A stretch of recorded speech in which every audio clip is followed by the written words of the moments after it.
Pemirsa, polisi terus mendalami kasus pembakaran rumah wartawan Tribrata TV di Tanah Karo, Sumatera Utara yang menewaskan 4 orang. Polisi menyebut salah satu pelaku bebas ginting merupakan residivis kasus pembunuhan.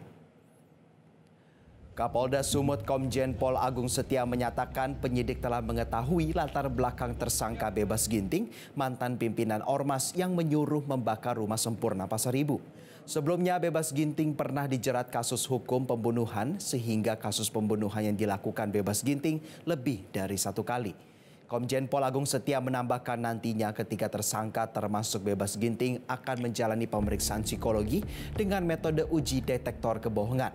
Tes kebohongan dilakukan untuk menggali motif pelaku membakar rumah korban.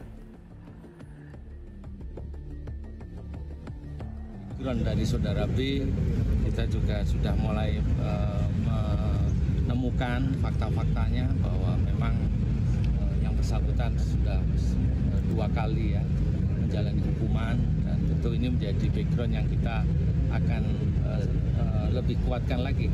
Ada akan pemeriksaan psikologi para pelaku juga sedang akan kita siapkan baterainya yang tepat, artinya kan nanti akan kita bisa menangkap apa yang ada dalam pikirannya, apa yang dalam kepribadiannya, dan kemudian kita akan bisa mengungkap lebih dalam lagi apa yang menjadi motif daripada yang. Jelajahi cara baru mendapatkan informasi. Download Metro TV Extend sekarang.